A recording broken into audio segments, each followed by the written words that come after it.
Teman-teman yang dirahmati Allah, di dalam ayat ketiga surat Hud, Allah Subhanahu wa ta'ala berjanji kepada hamba-hamba yang senang beristighfar. Wa anistaghfiru rabbakum. Jadilah kalian orang yang selalu beristighfar kepada Rabb kalian. Salah satu kalimat yang Allah paling suka dari hambanya itu adalah astaghfirullahalazim. Jadi kalau kita pengen Allah itu senang kepada kita, kalau kita pengen Allah itu sayang sama kita, sering-seringlah ucapin astaghfirullahalazim. Sekali kita ngomong astaghfirullahalazim, sayang Allah sama kita itu bertambah. Itu kalau kita analogiin mirip kayak seorang suami yang kalau pengen nyenengin hati istrinya, maka dia memuji istrinya. Pernah? Maaf, salah nanya. Harusnya bukan pernah, mau gitu. Kalau pernah mah belum ya. Misalnya kalau suami pengen nyenengin hati istri gitu ya. Ayah kamu tukang las ya? Kok tahu? Standar mah ya. Sekarang mah udah gak zaman yang gitu. Modelnya lebih variatif. Harus improve. Misalnya lagi kayak jalan gitu, lagi jalan sama pasangan, terus kesasar karena tadi pakai GPS ternyata lost sinyal gitu kan. Jadi kesasar aja, salah belok. Udah kesasar, istri ngomong, kayaknya kita salah jalan deh, perasaan jalannya gak lewat sini loh. Terus suaminya bilang, iya ya, kenapa ya kalau jalan sama kamu aku suka kesasar aja. Terus pasti dia bilangnya, kok salah aku sih? Emangnya gara-gara aku kesasar? Bukan, soalnya kalau jalan sama kamu aku pengennya ke hati kamu. Kan gimana pun juga, walaupun itu mungkin gombal lah ya, gak mungkin juga jalan ke hati. Maksudnya hanya kiasan. Seneng kan dipuji, kayak Nabi memuji Aisyah dengan pujian apa? Ya Aish gitu, ya Humairah. Terus Nabi suka godain Aisyah gitu kan, nyenengin hati tuh. Kita juga sama teman kita kalau misalnya dia menghargai kita, mengapresiat kebaikan kita, pasti dia muji kita dan bikin kita makin semangat kan. Nah, analoginya kurang lebih kayak gitu. Kalau teman-teman pengen sayang Allah itu bertambah, kalau teman-teman pengen Allah itu makin perhatian sama kita, sering-seringlah ngucapin astaghfirullahalazim. Allah tuh sayang banget sama hamba yang beristighfar. Kalau seorang hamba beristighfar, Allah itu gak ngelihat dosa yang masa lalunya, Allah ngelihat istighfarnya. Coba.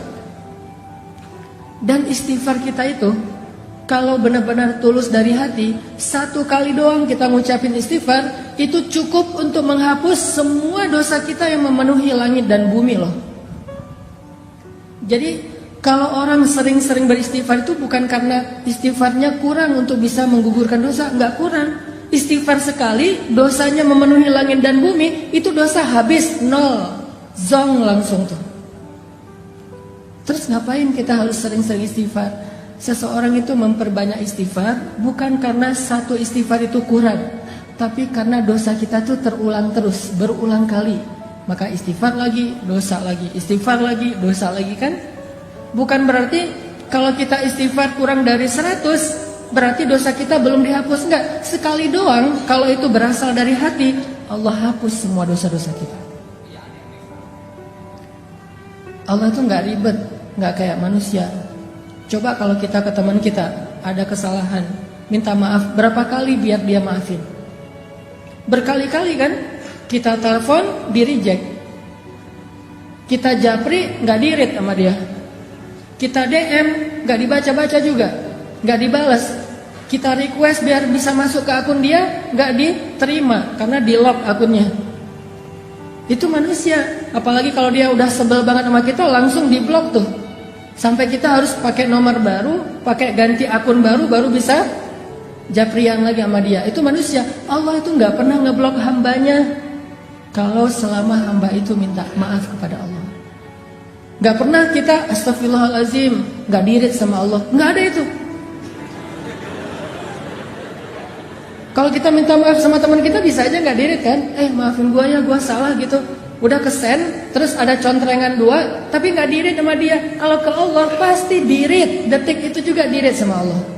Langsung jadi warna hijau tuh atau biru.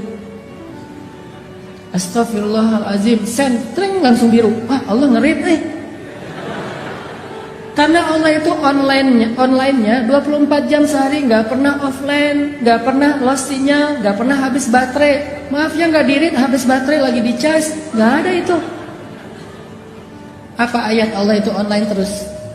Kulla yawmin huwa fi sya'n, fabi ayyi ala'i rabbikuma tukadziban. Setiap hari Allah online. Kulla yawmin huwa fi sya'n. Kalau kita nggak setiap hari online, atau kita online pun tapi sibuk dengan chat di grup yang lain. Grup ini cuma jadi CCTV doang kan? Kayak misalnya kita punya 3 grup SD, SMP, SMA gitu. Kalau udah nambah lagi nanti grup jomblo yang visabilillah gitu. Nambah lagi gitu ya. Grup ayah muda misalnya. Terus ada lagi grup galau. Kenapa galau? Udah nikah tapi kayaknya ada kayak masalah gitu dalam pernikahan. Bikin grup juga tuh. Biar saling share pengalaman. Kalau dia kayak gitu ntar gini triknya gitu-gitu deh. Ada-ada aja lah pokoknya grupnya banyak tuh. Coba berapa grup yang kita sanggup aktif di dalamnya? Paling 1-2 doang. Sisanya kita cuma jadi CCTV. Kalau lagi heboh baru kita bacanya nge-scroll. Kadang-kadang gak dibaca juga. Pas dibuka langsung delete chat gitu. Biar gak memenuhi memori kita. Udah aja. Gak dibaca-baca juga tuh. Tapi Allah, kita di grup mana aja, Allah itu ketika kalian berdua, Allah yang ketiga. Kan ayatnya gitu kan? Jadi kita bikin grup berdua nih, Allah ada loh sebagai admin malah. Yang mensortir nih, ada yang bahasa-bahasa gak bagus nih, nanti bisa diblok sama Allah. Kalau kita bikin grup bertiga, Allah yang keempat. Kita berempat, Allah yang kelima. Wa huwa ma'akum aina ma kuntum. Allah itu bareng dengan kita terus dimanapun kita berada. Dan Allah selalu online. La ta'khudhuhu sinatun wala naum. Kalau bahasa sosmed, dia gak pernah habis baterai, gak pernah lost sinyal. Ntar aja kita chatnya ya, gua charging dulu nih. Enggak. Allah selalu online. Dan walaupun Allah selalu online, yang minta ke Allah tuh banyak banget. Allah fallback dong, macam-macam segala macam tuh banyak banget yang minta ke Allah. Allah nggak kewalahan. La ta'khudhuhu sinatu wala naum wala ya'uduhu hifdhuhuma. Nggak pernah Allah kewalahan sama sekali. Walaupun kulla yaumin huwa fi sya'n. Jadi kalau kita minta maaf sama teman kita, bisa banget dia nggak akan ngerit. Apalagi lagi sebel. Begitu nama kita muncul, nggak akan dirit, langsung lewat. Padahal online tuh. Kayak kita misalnya sama kita orang yang udah nikah, misalnya lagi ada masalah sama istrinya, itu kan suka, maafin papa ya, misalnya segala macam. Atau teman kita juga gitu, dia sih udah ngelihat WA kita, taunya dari mana? Last scene-nya kan ya. Misalnya kita nge-WA dia jam 9.30 pagi, last scene-nya dia jam 9.35, berarti kan dia baca kan?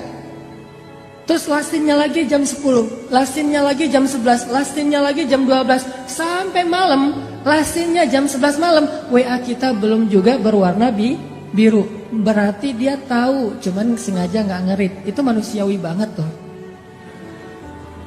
Tapi Allah nggak gitu. Allah nggak ada lastinnya 5 menit setelah kita istighfar, tapi nggak ngebaca istighfar kita, nggak ada tuh. Di detik kita kirim istighfar ke Allah, detik itu juga Allah ngerit.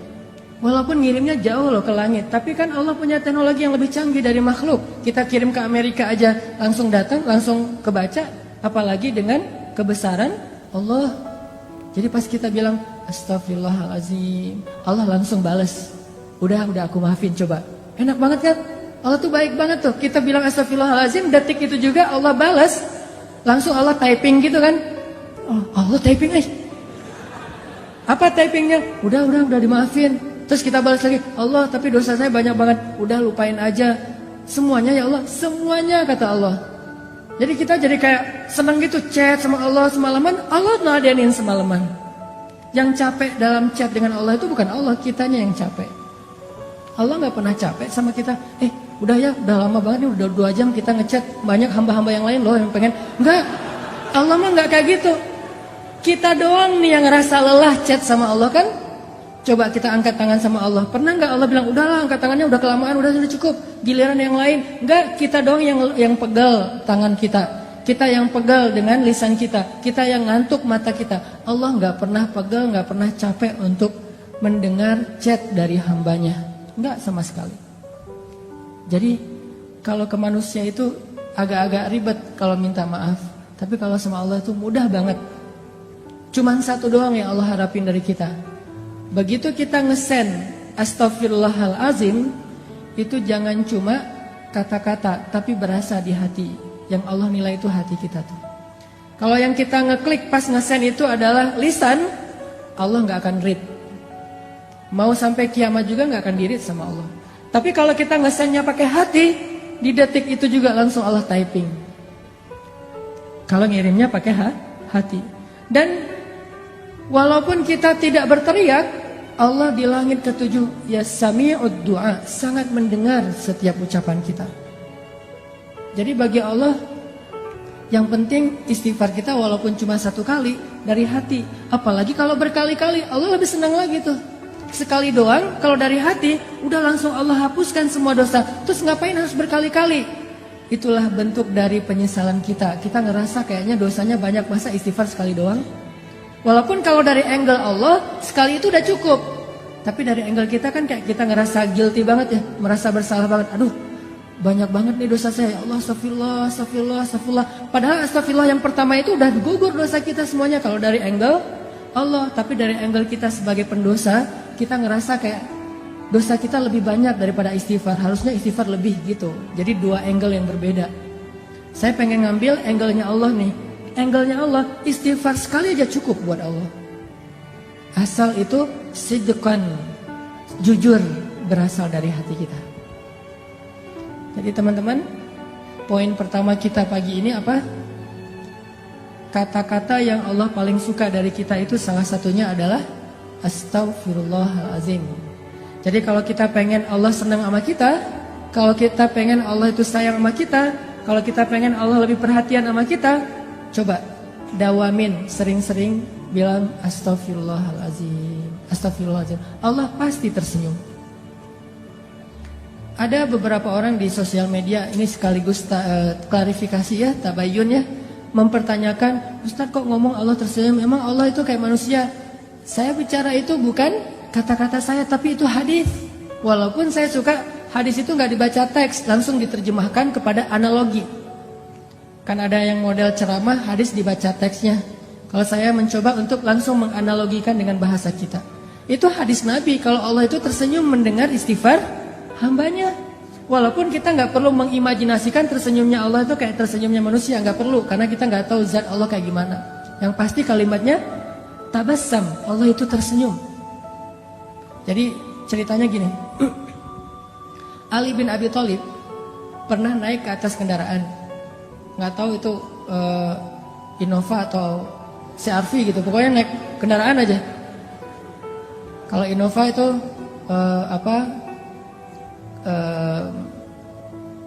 kuda, kalau Alphard itu berarti onta merah. Nggak tahu dia naik apa. Kan onta, teman-teman tahu harga onta? Onta merah itu harganya 1 miliar. Jadi orang Arab itu punya 100 onta, itu orang kaya banget tuh. Kayak orang kaya kampung kan nggak punya duit di tabungan ya, punyanya sapi gitu banyak kan, satu lembah itu penuh dengan sapi-sapi dia. Kalau kita juga punya sapi dol, sapi dol. Nah, jadi Ali bin Abi Thalib ceritanya naik ke atas kendaraan. Kalau kita tuh lagi buka pintu mobil atau lagi naik ke atas motor. Pas naik, Ali bin Abi Thalib membaca Bismillah ya Allahu Akbar. Jadi pas naik ke atas kendaraan bacanya Bismillah ya Allahu Akbar. Pas udah duduknya nyaman, pakai sabuk pengaman gitu, nyalain mesin, kemudian mobil atau motornya mulai jalan dikit-dikit nih. Ternyata bukan lewat mesin jalannya, didorong, soalnya harus dorong dulu baru nyala gitu.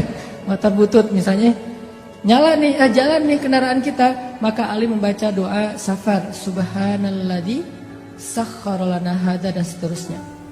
Ketika udah selesai doa itu, Ali mengatakan kalimat Rabbi zalamtu nafsi faghfirli faman yaghfirudz dzunuba illa ant. Ya Allah, saya sudah menzalimi diri saya sendiri. Maafin saya, siapa yang bisa memaafkan dosa selain Engkau ya Allah. Setelah membaca kalimat ini, Ali tersenyum. Senyum aja, senyumnya itu sampai bikin orang penasaran, kok senyumnya kayak lama gitu, kayak happy banget, kayak excited banget. Senyumnya tuh kayak habis dapat hadiah apa gitu. Atau senyumnya tuh kayak anak muda yang baru diterima yes gitu ya, diterima kampus maksudnya.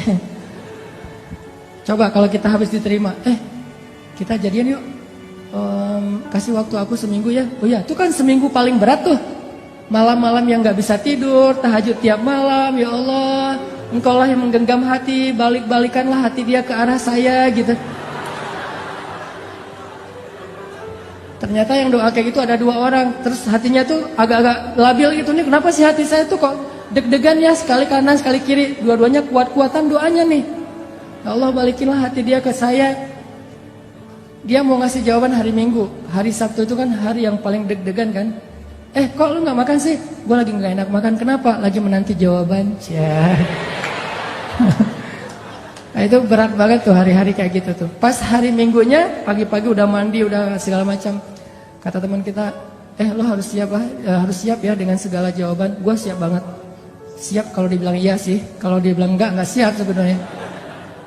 Bayangin, pas kita datang, dia bilang, aku udah pikir-pikir dan udah nanya ke orang tua nyerahin ke aku. Terus, insya Allah aku bersedia. Wah, itu mah dunia.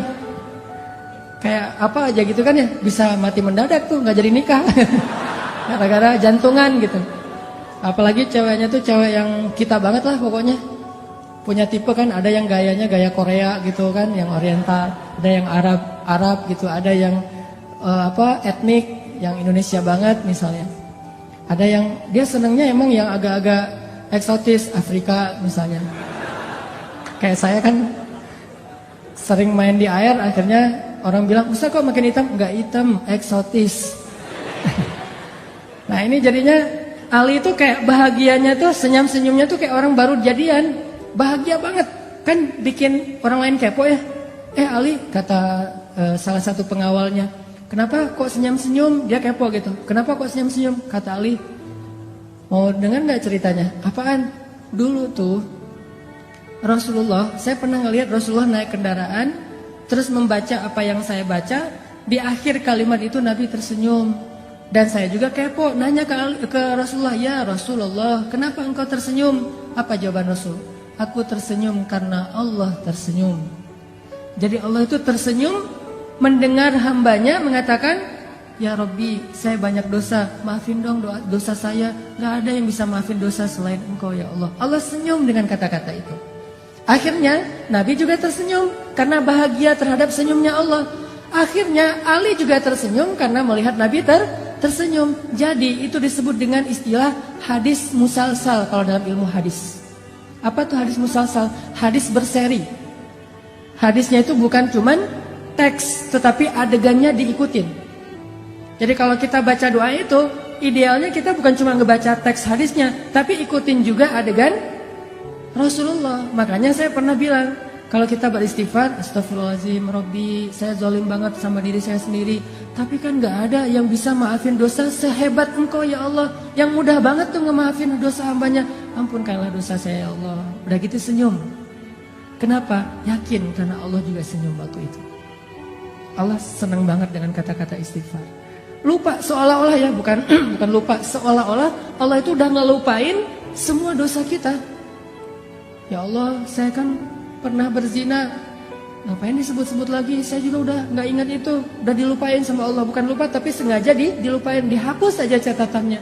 Ya Allah, saya pernah minum, saya narkoba, saya riba, saya menzalimi orang lain, saya mengambil hak orang lain, saya durhaka sama orang tua, saya. Nol semuanya. Hanya dengan sekali bilang Astaghfirullahaladzim, Allah langsung senyum sama kita. Jadi Allah itu bukan senyum sama hambanya yang setelah sekian tahun beribadah, jadi seorang ahli tasawuf banget. Gak hanya itu, bahkan kepada pendosa, hari dia taubat, hari itu juga dia jadi kekasih Allah. Hari dia beristighfar, hari itu juga dia jadi kesayangan Allah Subhanahu wa taala. Makanya poin ini penting banget teman-teman. Kalau pengen Allah sayang dan senang sama kita, senyum-senyum sama kita, bilang astagfirullahaladzim, terus senyum dengan harapan Allah ini lagi senyum sama saya nih. Kalau sidqan minal qalb, benar-benar diucapkan dari hati. Dan ini gak ada manusia yang bisa kayak gini sama temennya, sama orang lain, sama keluarganya. Yang mudah memaafkan kayak Allah tuh gak. Paling-paling kalau teman kita ngemaafin kita, mungkin kesalahan kita masih wajar. Coba kalau kesalahan kita itu sekian tahun, nyakitin hati dia terus, bayangin. Dari sejak 10 tahun yang lalu, sehari 5 kali kita nyakitin hati dia. Sehari 5 kali dia telepon, kita reject. Padahal dia tuh paling baik loh sama kita. Coba bayangin ya, teman-teman nih. Pernah gak ngerasa kayak berjasa kepada seseorang? Pernah? Mungkin gak jasa seperti ayah dan ibu kita lah, tapi merasa kayak pernah ngebantu temennya gitu. Dan kita ngerasa kita tuh udah jadi orang penting buat dia, udah pernah punya jasa, pernah punya budi ke dia. Terus suatu saat kita gak butuh dia, cuman pengen nyapa doang. Bukan karena butuh, cuman pengen nyapa doang, silaturahim. Telepon. Di reject, bukan gak diangkat. Kalau gak diangkat mungkin dia lagi kuliah, lagi di kamar mandi sehingga gak diangkat, atau lagi tidur. Ini di reject, pas kita telepon langsung di reject. Oh mungkin ketekan gak sengaja gitu. Udah telepon lagi, dan itu gak telepon waktu itu juga. Kita telepon pagi sekali, di reject. Nanti siang telepon lagi, di reject. Sore telepon lagi, di reject. Maghrib telepon lagi, di reject. Malam telepon lagi, di reject. Sehari 5 kali, sudah 10 tahun kayak gitu, bayangin. Gimana tuh perasaan kita? Paling-paling dia itu paling baik itu nge-rejectnya tuh dengan tulisan. Lagi driving, lagi meeting, lagi on the way, lagi apa misalnya kan gitu. Kadang-kadang nge-rejectnya tanpa alasan, reject aja. Gimana perasaan kita? Harusnya kan Allah lebih dari itu, karena Allah sering kita reject. Allahu Akbar, Allahu Akbar. Suara radio tuh, pindah channel. Suara TV pas waktu maghrib, matiin, pindah channel gitu kan. Atau kita pakai, gak sengaja gitu, alarm di handphone kita pakai suara azan, langsung di close gitu. Kalau di masjid, langsung kita pindah tempat. Hayya 'alas shalah. Kadang-kadang kita nge-rejectnya itu dengan keluhan lagi. Duh, udah waktu sholat aja, gitu kan? Jadi kesan ke Allah itu kalimat keluhannya. Nelfon aja sih, coba kalau kita digituin. Kan kalau misalnya ada yang nelfon kita, telepon masuk, suka ada nolaknya pakai apa kan? Ada menu custom gitu kan? Coba di custom terus kita nulis gini. Kok kamu ganggu aja sih? Bisa nggak ngirim ke orang kayak gitu? Berani nggak? Bahaya banget kan? Kita nelpon orang terus dia balas ke kita tulisannya ganggu aja sih. Gimana tuh perasaan kita? Kita tuh sering kayak gitu loh sama Allah. Aduh udah zuhur aja, udah asar aja. Apaan sih subuh-subuh kok ganggu orang tidur segala macam. Dan itu mungkin kita ngirimnya nggak dengan lisan, dengan hati. Bukankah Allah alimun bidzatis sudur, tahu banget ucapan di hati kita? Coba. Tapi begitu kita bilang astagfirullahaladzim, Allah itu lupain semua reject kita selama 10 tahun. Allah maafin semuanya. Coba kalau kita ke orang lain, dia nge-reject kita 10 tahun dengan dibalas kata-kata yang gak pantas gitu. Dia WA kita, dia bilang ganggu aja sih kerjaannya, terus saja bikin kita sebel. Setelah 10 tahun dia datang, maafin saya ya. Gimana? Gak akan diirit sama kita. Itu artinya famay yaghfiruz dzunuba illa anta. Siapa sih yang bisa maafin dosa sehebat Allah Subhanahu wa taala? Itu kalimat itu maksudnya kayak gitu. Allah tuh maafin kita itu gak pernah perhitungan, gak pernah dendam sama sekali. Sehingga apalagi teman-teman yang menghalangi kita untuk istighfar kepada Allah. Ma gharraka bi rabbikal karim. Apa terus masalah kita untuk gak istighfar sama Allah? Masalahnya apa? Pasti satu doang masalahnya. Kita nge-nyepelein Allah. Kita nganggap Allah itu nggak penting. Padahal hidup kita itu 24 jam di tangan Allah Subhanahu wa taala. Tapi kita sombong, seolah-olah kita bisa hidup tanpa Allah Subhanahu wa taala. Dan itu pun istighfar.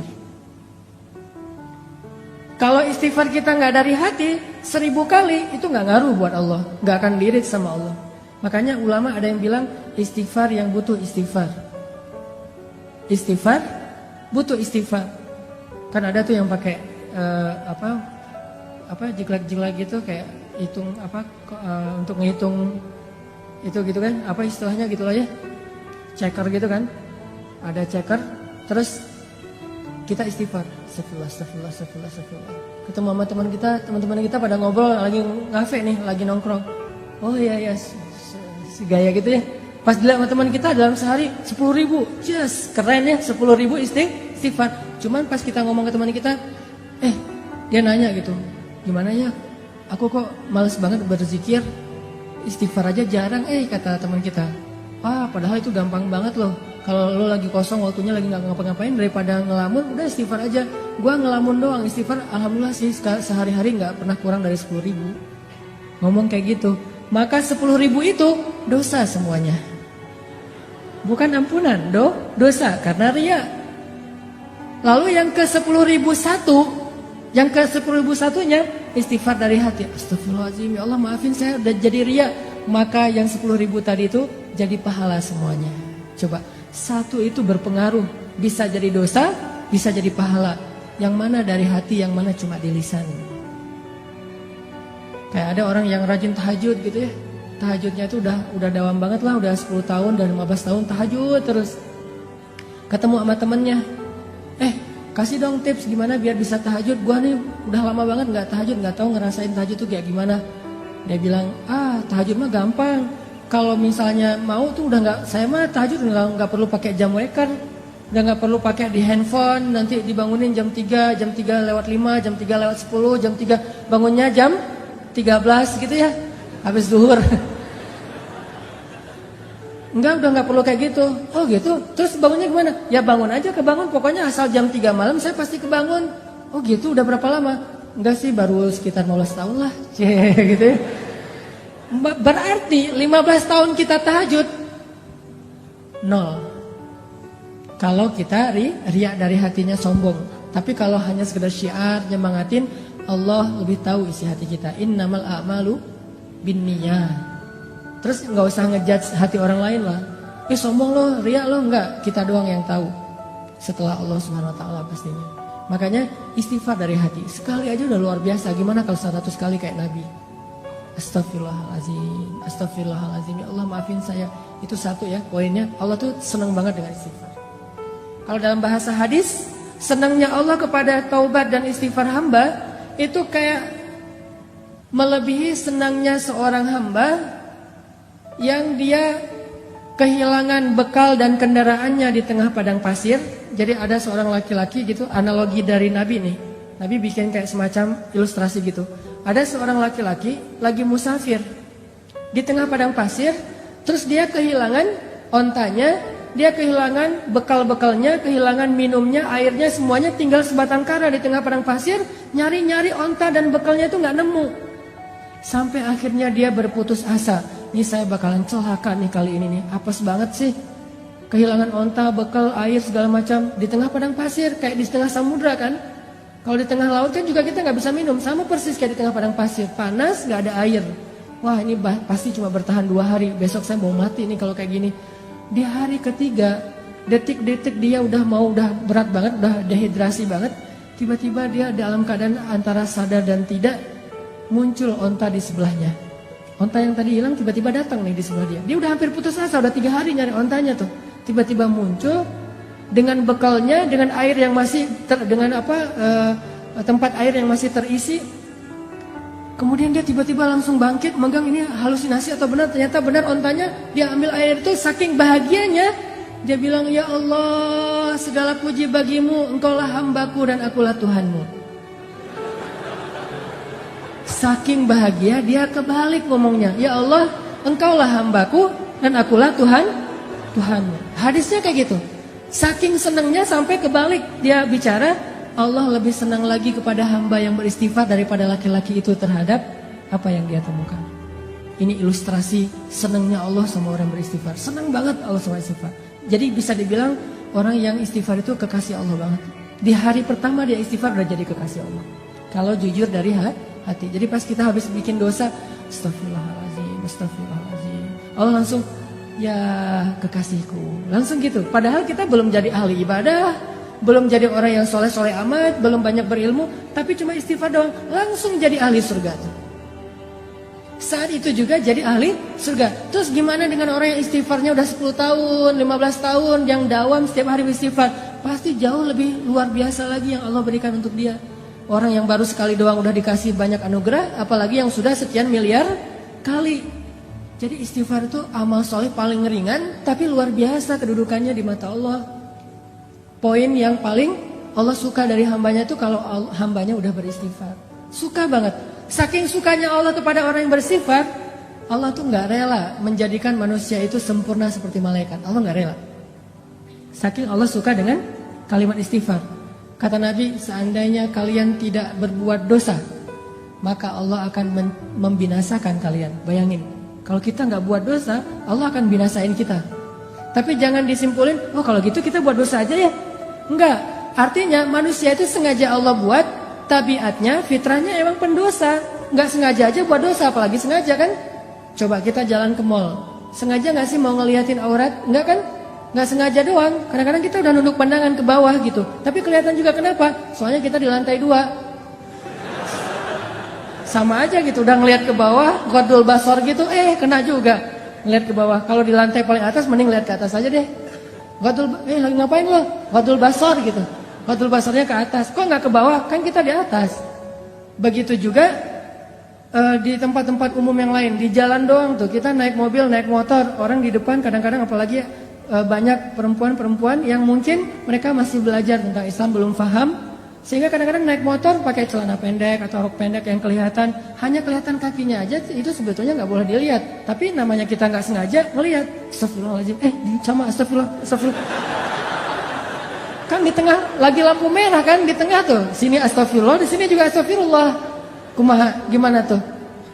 Nah, artinya nggak sengaja aja banyak dosa. Gimana sengaja? Jadi nggak usah ditambah yang sengaja deh. Karena kita nggak sengaja aja udah jadi pendosa. Jadi kita tuh, gua tuh pendosa loh, bangga lagi gitu ya. Maksudnya gua tuh manusiawi banget pendosa. Jadi kita tuh nggak usah direncanain, disetting gitu, di prepare pengen buat dosa. Nggak usah, udah pasti jadi pendosa.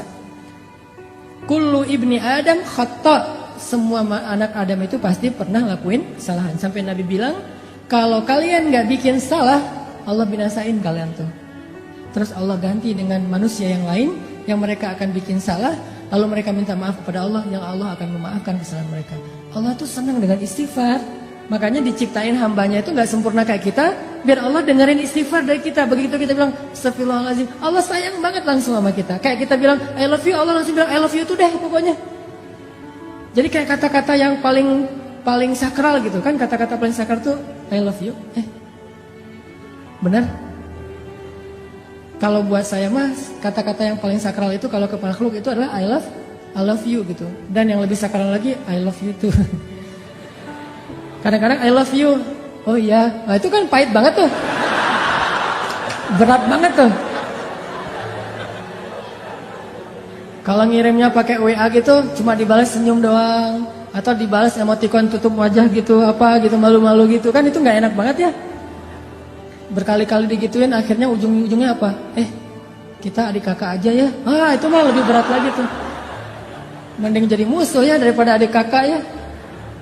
Ini kata-kata yang kalau ke manusia mah kayak kata-kata ajaib aja. Nah, kalau ke Allah salah satu kata-kata ajaib itu astagfirullahalazim. Jadi ilustrasinya tuh kurang lebih buat Allah senang banget tuh dengan kata-kata astagfirullahalazim. Itu satu ya teman-teman.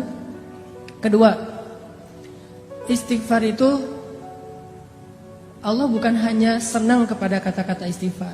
Allah bukan hanya akan pasti menghapus dosa-dosa orang yang beristighfar, tapi yang lain Allah juga selain menghapus dosa-dosa kita, setiap kali kita beristighfar Allah kasih hadiah loh.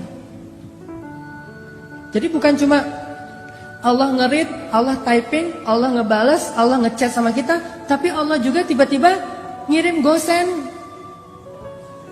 Tiba-tiba di rumah kita, Bu, ini ada yang ngirim, Mas, Kak, Bang gitu, ini ada yang ngirim gosen. Pas dibuka hadiah dari siapa? Dari Allah. Coba. Allah itu bukan cuma senang kalau kita bilang maafin saya ya Allah, langsung Allah read, langsung Allah typing, ya udah dimaafin. Bukan cuma segitu. Pas begitu kita nulisnya gitu, Allah langsung nyiapin kado, hadiah, send kepada kita. Bisa sampainya hari ini, bisa sampainya besok, bisa nanti dikasihnya di akhirat. Karena di akhirat kita lebih butuh itu daripada di dunia. Yang pasti Allah nge-send hadiah buat orang yang bersifat. Pasti itu 100% Allah kasih. Cuman ada yang dikasihnya sekarang, ada yang kasihnya ntar sore, ada yang dikasihnya besok, ada yang dikasihnya someday, ada yang kasihnya next time pas nanti kita di akhirat. Yang jelas Allah pasti ngasih kita hadiah. Makanya kalau kita udah istighfar, kita tuh kayak astagfirullahaladzim ya Allah. Berarti udah dimaafin dosa. Plus kita bayangin, waduh saya punya hadiah nih dari Allah nih, surprise. Cuman belum tahu. Nanti Allah kasih kapan? Begitu kita butuh Allah kasih. Kayak 3 orang yang terkurung di dalam gua kan. Hadis populer itu. 3 orang terkurung di dalam gua. Yang membuat mereka bisa selamat apa? Hadiah-hadiah terhadap amal soleh mereka di masa lalu kan ya. Yang tadi kita baca di ayat ketiga, Allah pasti membalas setiap kebaikan dengan kebaikan. Allah pasti balas. Istighfar itu bagi Allah itu kebaikan. Padahal istighfar itu kewajiban gitu ya. Namanya orang berbuat salah kan wajib minta maaf kan. Tapi bagi Allah itu bukan cuma kewajiban, kebaikan coba. Kalau kita ada orang minta maaf ke kita, kita bilang wajar sih orang dia salah pasti minta maaf dong. Tapi kalau Allah ngelihatnya nggak kayak gitu. Dia baik banget ya mau minta maaf gitu coba. Kurang baik apa Allah sama kita? Coba kalau kita disakitin orang, ditikung misalnya, lagi ngecengin, tiba-tiba teman kita nyalip duluan karena dia udah punya modal gitu. Kita ke rumahnya naik angkot terus macet-macetan dulu, dia naik ninja. Udah sampai di rumahnya, pas kita tanya nih ninja siapa ya? Jangan-jangan ninja kakaknya gitu. Ternyata dia udah duluan, Pak, lagi PDKT sama calon mertua. Kan kita disalip tuh. Pulang dia bilang, maaf ya gua nyalip lo, gua tahu sih lo mau ke situ. Kok kamu udah tahu? Ya gimana perasaan saya mah nggak bisa ditahan, saya mah sayang banget sama dia segala macam. Oh ya udah, gua maafin. Udah aja gitu. Apakah kita akan menganggap permintaan maaf dia itu sebagai sebuah kebaikan? Tidak, kita menganggap itu sebagai sebuah kewajiban dan kewajaran. Tapi Allah ke orang yang beristighfar menganggapnya itu kebaikan loh. Allah tuh kayak merendah banget gitu, walaupun Allah maha mulia dan maha tinggi. Kayak ngasih hati banget ke hamba-hambanya. Kita astagfirullahaladzim ya Allah saya udah buat dosa. Hambaku ini baik banget ya minta maaf. Padahal itu tuh udah jadi kewajiban kita sebagai pendosa. Tapi Allah anggap kebaikan. Sehingga Allah kasih hadiah ini hadiah buat yang berbuat baik. Dan hadiah itu pasti sesuatu yang sangat kita butuhin dalam hidup. Makanya saya pernah cerita, mungkin teman-teman pernah dengar juga nih dari ustadz yang lain atau dari YouTube saya juga pernah kali. Keajaiban hadiah bagi orang yang beristighfar kan. Kisah siapa? Imam Ahmad. Jadi Imam Ahmad bin Hambal suatu ketika tuh jadi kayak ada perasaan kepengen ke Basrah. Ada apa ya di Basrah kok saya pengen banget ke sana gitu. Saya curiga nih, Raja Salman kemarin ke Indonesia itu gara-gara ada yang istighfar di Indonesia. Astagfirullahaladzim ya Allah Raja Salman. Astagfirullahaladzim Raja Salman. Tiba-tiba Raja Salman mikir, aduh kok gue pengen banget ya ke Indonesia. Datang tuh. Gara-gara istighfar seseorang di Indonesia. Dan saya juga pernah ngerasa gitu, walaupun saya bukan orang soleh, tapi maksudnya ada keinginan hamba Allah yang soleh, lebih soleh dari saya, yang membuat saya datang ke suatu tempat. Di Bandung itu saya pernah diundang oleh salah satu universitas, namanya Universitas Telkom. Itu ngundang saya tuh berkali-kali bentrok aja nggak bisa. Tiba-tiba bukan saya yang datang, tapi saya dan pemuda hijrah bikin acara gosipnya di Universitas Telkom. Jadi bukan saya doang yang datang, satu tim, rame tuh. Yang datang waktu itu pesertanya sekitar 6.000 orang. Kata teman-teman panitia, Ustadz, kita itu ngundang Ustadz berkali-kali nggak bisa loh. Dan terakhir-terakhir sejak Ustadz mulai banyak yang undang-undang, itu WA saya tuh nggak pernah dibaca loh Ustadz. Tapi kita nggak putus asa Ustadz. Nggak bisa ngundang Ustadz lewat Japri, kita ngundangnya lewat Allah. Pakai istighfar. Ya Allah, astagfirullahaladzim.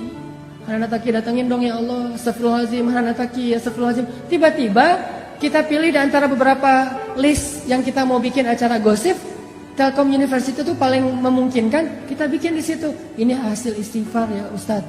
Artinya luar biasa kan? Coba praktekin. Ya Allah, dia ya Allah, tapi saya lupa namanya, nggak tahu namanya siapa gitu. Pokoknya kurang lebih wajahnya tuh mirip-mirip Claudia gitu ya Allah, gitu-gitu. Tapi cek dulu ya, itu orang masih sendiri atau sudah berpasangan. Jangan sampai dia cerai. Kenapa dia cerai? Istighfar kita kan nggak boleh ya.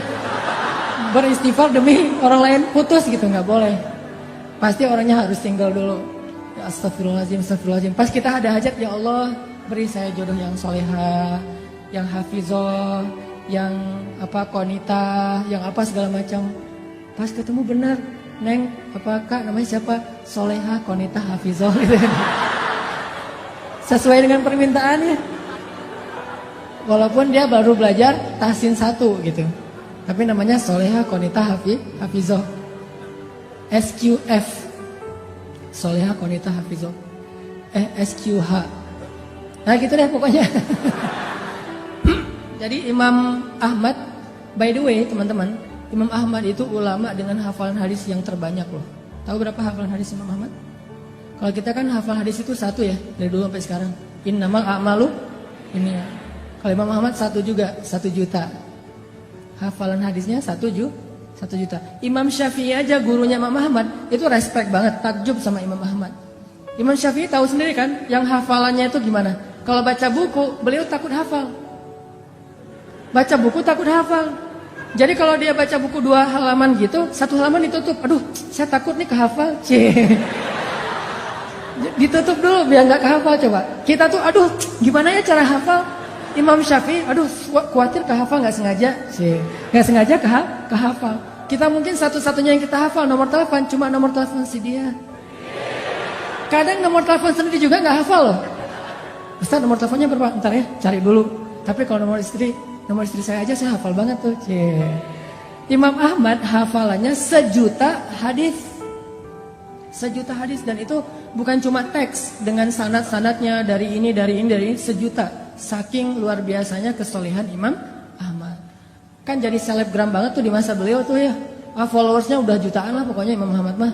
Di mana-mana pengen Imam Ahmad, ngejapri, tapi kan namanya orang udah sibuk kayak Imam Ahmad kan nggak bisa ngebales. Akhirnya ngejapri langit. Tiba-tiba Imam Ahmad saya pengen banget ke Basrah. Ada apa ya di Basrah? Padahal saya nggak kenal orang loh di Basrah. Tapi pengen. Setelah berapa hari kepengen, akhirnya azam, bel saya berangkat aja. Siapa tahu ada sesuatu yang saya dapat kebaikan di sana. Berangkat ke Basrah. Namanya orang tawadu, rendah hati. Berangkat ke Basrahnya itu sendiri. Nggak ada preparation apa-apa. Nggak ngebooking pesawat, nggak ngebooking hotel. Berangkat aja sendiri, backpackeran gitu. Jadi Imam Ahmad itu backpacker soleh. Dari Madinah ke Basrah backpackeran, jalan ke Basrah. Sampai di Basrah, karena nggak ada tempat menginap, beliau nginap di masjid terbesar di kota Basrah. Di dalam masjid lagi tidur, diusir sama marbot. Bang, ngapain tidur di sini? Pak, saya musafir dari Madinah, nggak ada tempat tinggal. Ya ini bukan hotel ini. Udah mirip Medan belum sih? Bah gitu ya. Ini bukan hotel ini. Mbah, kenapa tidur di sini? Udah keluar gitu. Diusir aja. Ini Medan, Bung, gitu ya. Keluar akhirnya dia. Ini orang Imam Ahmadnya orang Sunda lagi kaget langsung kan ketemu orang Medan gitu. Akhirnya keluar di teras. Di teras datang lagi tuh marbot. Marbotnya emang agak-agak kayaknya belum dapat gajian tanggal tua. Agak-agak nyebelin gitu. Kok masih tidur di sini? Katanya tadi nggak boleh di dalam. Akhirnya saya tidur di luar. Ya ini masih juga masjid. Udah keluar. Diusir aja. Sampai keluar, didorong-dorong gitu. Bayangin ulama besar, orang soleh, kekasih Allah didorong-dorong. Tapi emang kayak gitu takdir Allah. Supaya jadi caper sama penjual roti. Penjual roti lagi tutup toko ngeliat ada orang didorong-dorong, dipanggil. Wahai kisanak gitu ya. Kalau radio dulu teh. Pak, Tuan, kenapa ada apa sini gitu. Tuan butuh apa? Saya musafir, pengen tempat istirahat tapi diusir di masjid. Oh ya udah, diistirahat aja di rumah saya. Rumah saya kecil tapi lumayan lah untuk istirahat malam ini. Ya jazakallahu khair wa iyyakum. Udah tinggal di situ. Subuh-subuh, menjelang subuh pas waktunya tahajud, Imam Ahmad bangun ngelihat si penjual roti lagi bikin roti, kan habis subuh dia jualan. Jadi bikinnya sebelum subuh. Lagi bikin roti ngaduk-ngaduk gitu. Setiap dia ngaduk dia bilang astagfirullahalazim, astagfirullahalazim, astagfirullahalazim gitu. Bayangin. Dawamkan satu perbuatan yang dibarengi dengan istighfar. Lagi nyalain motor, astagfirullah, astagfirullah gitu. Bisa, lagi ngaduk juga bisa, lagi ngapain juga bisa. Selama itu satu perbuatan yang mubah. Mubah itu boleh-boleh aja. Jangan sambil berbuat dosa istighfar gitu. Atau istighfar tapi asik. Gimana istighfar tapi asik? Istighfar sambil main PlayStation. Wah, astagfirullahaladzim gitu. Nah, itu mah nggak boleh ya. Itu namanya mencampur adukan antara hak dan wala talbisul haqqa bil batil. Janganlah kalian mencampur adukan hak dan batil. Astagfirullahaladzim, astagfirullahaladzim. Daripada ngelamun, daripada bengong gitu, mending daripada bersiul, ya udah astagfirullah aja. Walaupun mungkin bersiul boleh-boleh aja, tapi yang nggak dapat pahala, walaupun nggak dosa juga gitu. Astagfirullah. Imam Ahmad perhatiin, ini saya lihat udah 10 menit istighfar melulu. Didatengin sama Imam Ahmad. Tadi kepo juga. Mas, Bang, kan di Medan ya, Bang, A gitu. Oh orang Bandung ya. Bang, saya lihat abang istighfar terus setiap ngaduk ini. Ya kenapa? Enggak, saya penasaran aja udah berapa lama kayak gitu. Alhamdulillah udah sekitar 10 tahun saya kayak gini. Saya selalu kalau ngaduk roti itu istighfar biar ada kebaikan setiap adukan roti. Siapa tahu rasa rotinya lebih gurih kalau bahasa kita. Oh udah 10 tahun, udah 10 tahun alhamdulillah. Terus boleh tahu nggak hasil dari dawamnya istighfar 10 tahun itu apa? Abang udah dapat apa nih dari istighfar? Alhamdulillah sejak saya istighfar kayak gini, Allah selalu ngasih apa yang saya minta. Gak pernah saya berdoa yang Allah tolak, semuanya dikabulin sama Allah. Kecuali satu yang belum dikabulkan. Apaan? Saya tuh pernah berdoa, ya Allah saya pengen banget selfie sama Imam Ahmad. Pengen banget tuh. Gak apa-apa Allah sekali aja, yang penting bisa ketemu sama Imam Ahmad. Pengen jabatan tangan, pengen tahu wajah orang yang hafal hadis sejuta hadis itu kayak gimana. Saya minta ke Allah, cuman mungkin belum aja, tapi saya yakin pasti akan dikabulkan. Imam Ahmad langsung nangis coba. Masya Allah, jadi ini nih yang menarik saya ke Basrah nih. Istighfar dialah yang membuat Imam Ahmad pengen banget ke Basrah. Bela-belain habis-habisan sampai diusir-usir di masjid gara-gara dia beristighfar. Jadi pengaruhilah hati seseorang, pengaruhilah hidup seseorang dengan istighfar kepada pemilik hati dan kehidupan orang itu.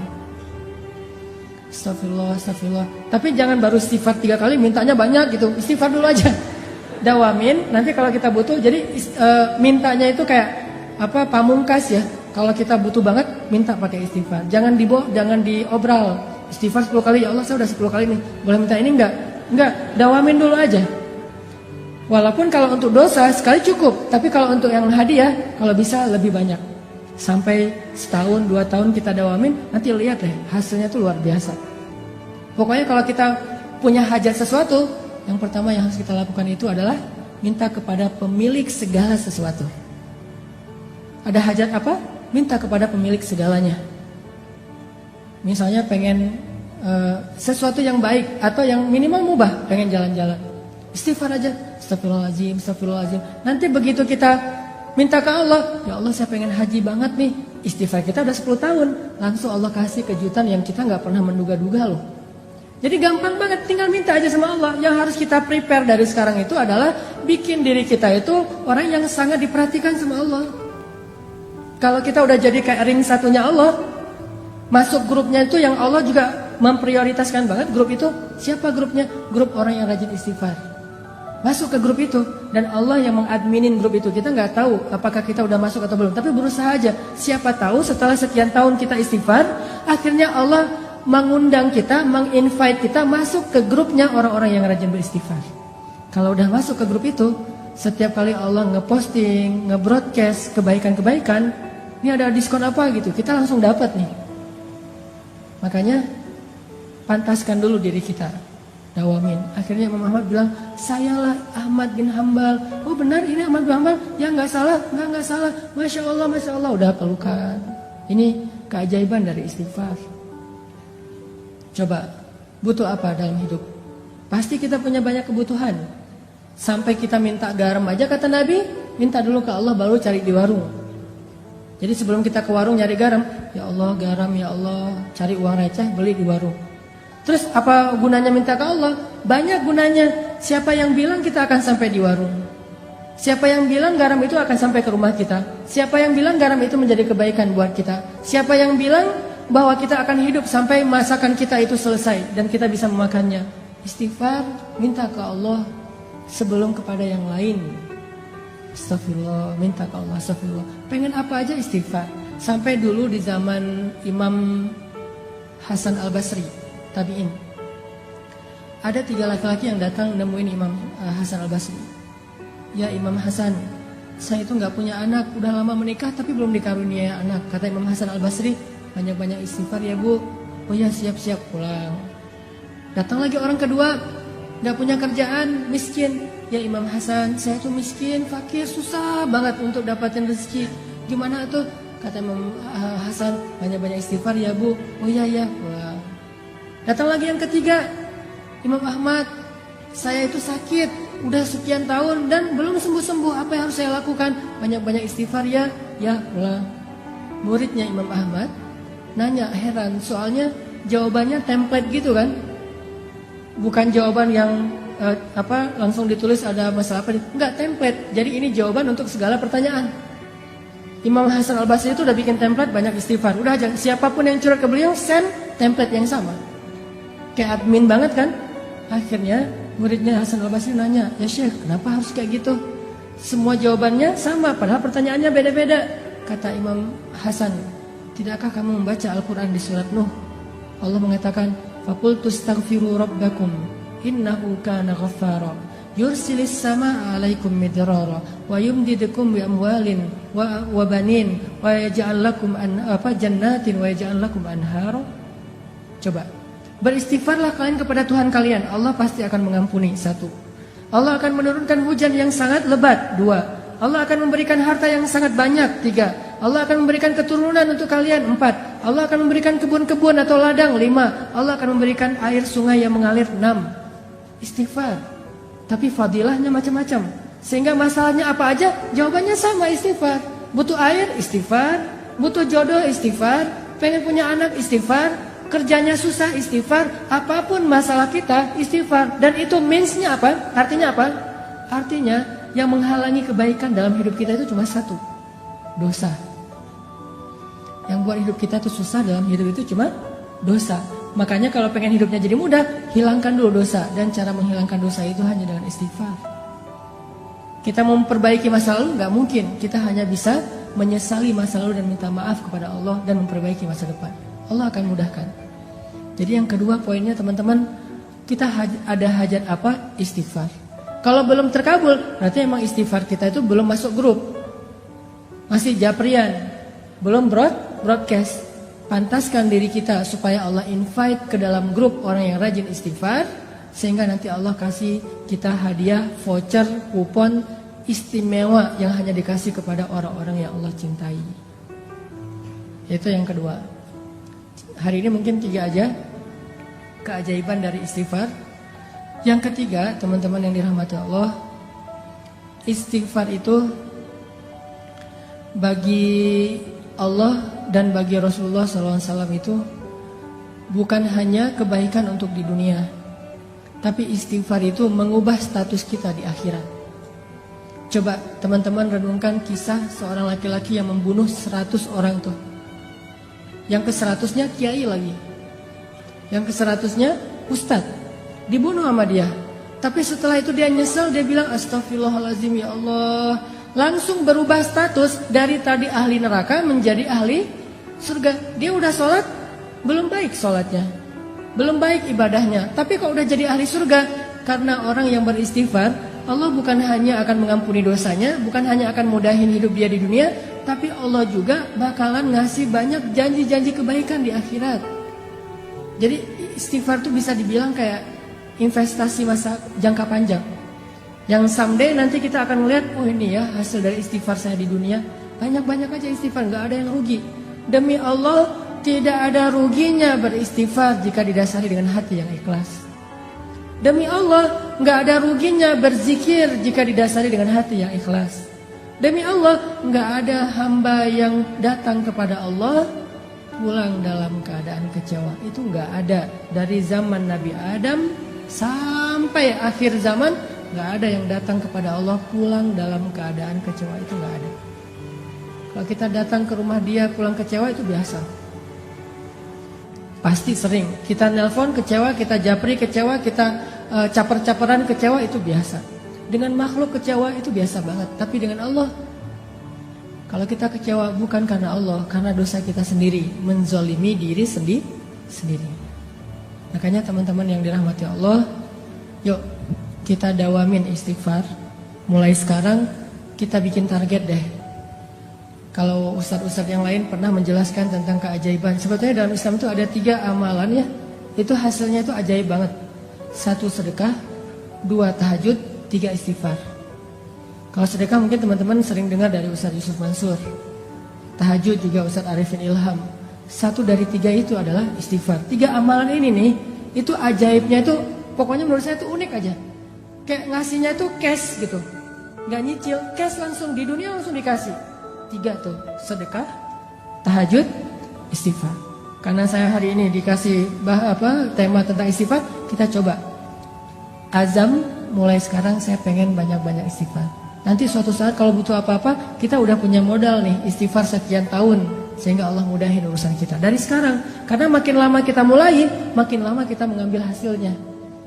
Ibarat makin lama kita bercocok tanam, makin menunda-nunda waktu, makin lama panennya. Dari sekarang aja nih, kita mulai nanam bibit-bibit istighfar. Nanti mudah-mudahan setelah 6 bulan, Allah akan menunjukkan hasil dalam kehidupan kita. 6 bulan lagi pengen apa? Setahun lagi pengen apa? 2 tahun lagi pengen apa?